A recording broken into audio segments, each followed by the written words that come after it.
You know, in the universe of Beatles collectibles, one of the most extraordinary offerings is up for sale right now. Every Beatles album autographed by all, $499,999. This is the accumulated result of one collector spending more than 60 years meticulously building a singular masterpiece. Start at the absolute earliest American footprint. Let's do it. The collection kicks off with item 1, introducing the Beatles on the VJ Records label. This represents a chaotic legal loophole. Oh, VJ. Yeah, they were a small Chicago R&B label that briefly held the rights before Capitol Records realized what they were missing and swooped in.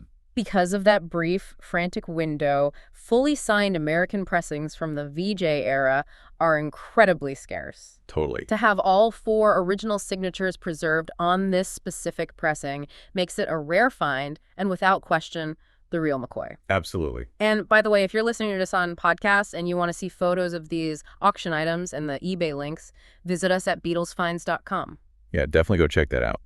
Now, seamlessly moving right alongside that first VJ release is item 2, a fascinating companion piece, songs, pictures, and stories of the fabulous Beatles. Yeah, VJ knew they were losing the legal rights, so they essentially took the same record, repackaged it in an elaborate gatefold sleeve, and pushed it out to capitalize on the mania. Getting a gatefold signed is physically trickier, though.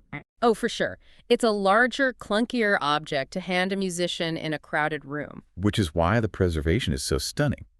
But if we trace their origins even further back, before the American invasion, we hit item 3. Ah, yes. The My Bonnie album on MGM. This takes us straight to the gritty Reeperbahn clubs of Hamburg in 1961.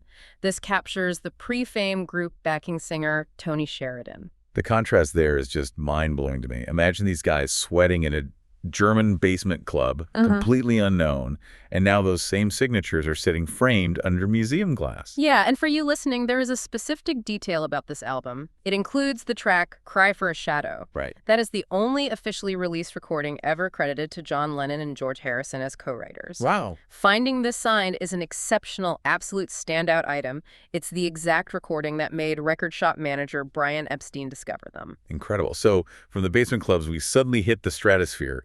The archive moves into the Capitol Records juggernaut, starting with item 4, Meet the Beatles. Oh, this is huge! Yeah, this album spent 11 weeks at number 1.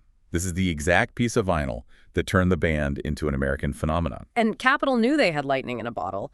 They couldn't press vinyl fast enough to meet American demand. So they scrambled. Exactly. They frantically hacked together unique U.S. compilations, which brings us to items 5, 6, and 7. The Beatles' second album, Something New, and Beatles 65. Every single one of those releases hit the charts with the velocity of a cultural event. They weren't just albums, they were news broadcasts. Yeah. And rounding out that early Capitol Blitz are items 8 and 9, the early Beatles.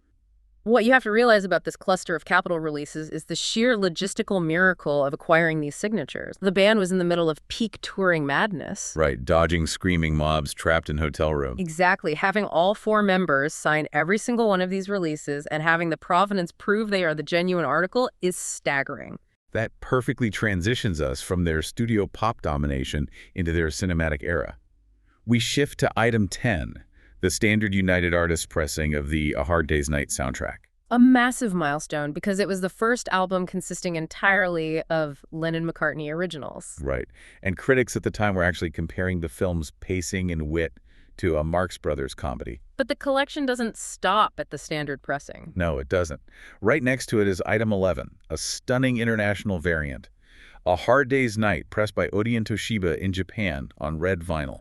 Oh, the Japanese red vinyl is legendary in collector circles. Why is that? Toshiba used a proprietary Everclean vinyl formulation that included an anti-static dye to prevent dust, which resulted in that translucent red color. So moving back to their cinematic output, we reach item 13, Help. This is a profound pivot point. John Lennon later admitted that the title track was a genuine, literal cry for help beneath a pop exterior. Wow, like he was trapped by the fame. Exactly. And musically, if you listen closely to Paul McCartney playing his Hofner bass on these tracks, you can hear the arrangements evolving into something incredibly sophisticated. The subtext on that album is heavy. And right alongside that era is item 14, an interesting anomaly, the Beatles story. Right. This was a Capitol Records 2 LP documentary set narrated by John Babcock. It actually holds the title as the very first documentary album ever devoted to a rock group. And the unique value for you here is that all 4 members speak on it and all 4 signed it. When you have that, you hold the real McCoy. Okay, let's step off the chaotic touring bus and head into the studio. This is where the physical artifacts change, starting with item 15, Rubber Soul. Right. The moment they stopped touring, their signatures became exponentially harder to find.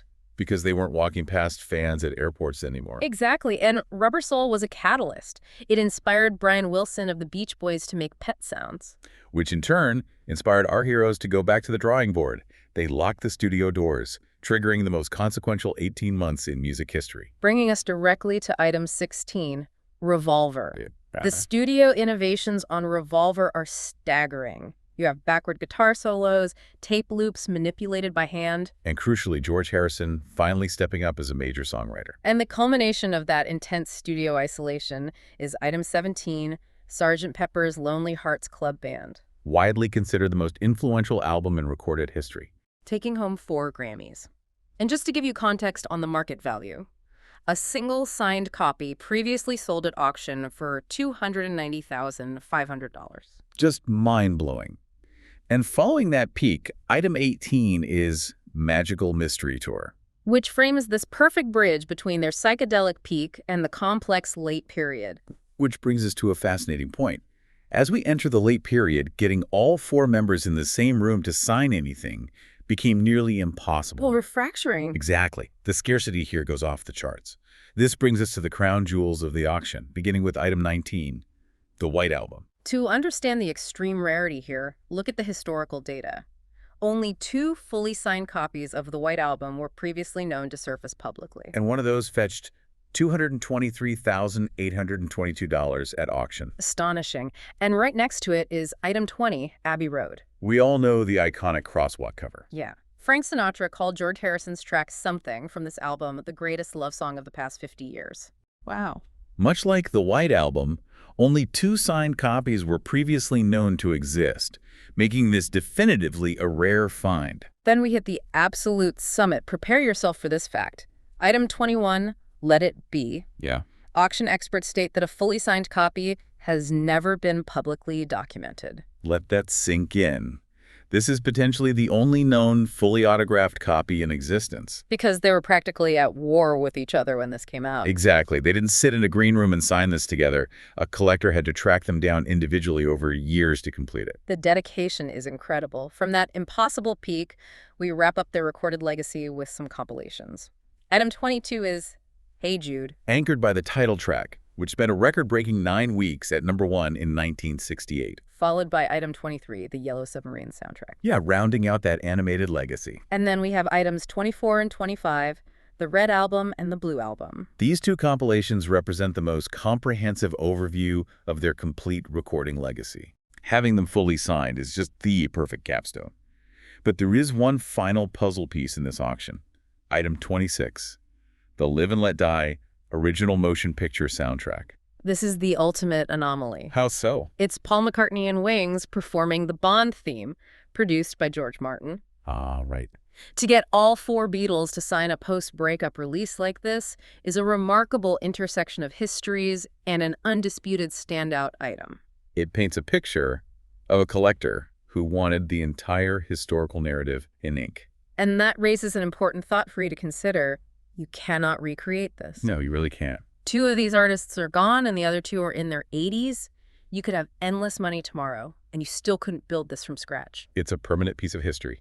Well, thanks for joining us today. By the way, if you're listening to us on podcast and you want to see photos of these auction items and the links to them, visit us at BeatlesFinds.com.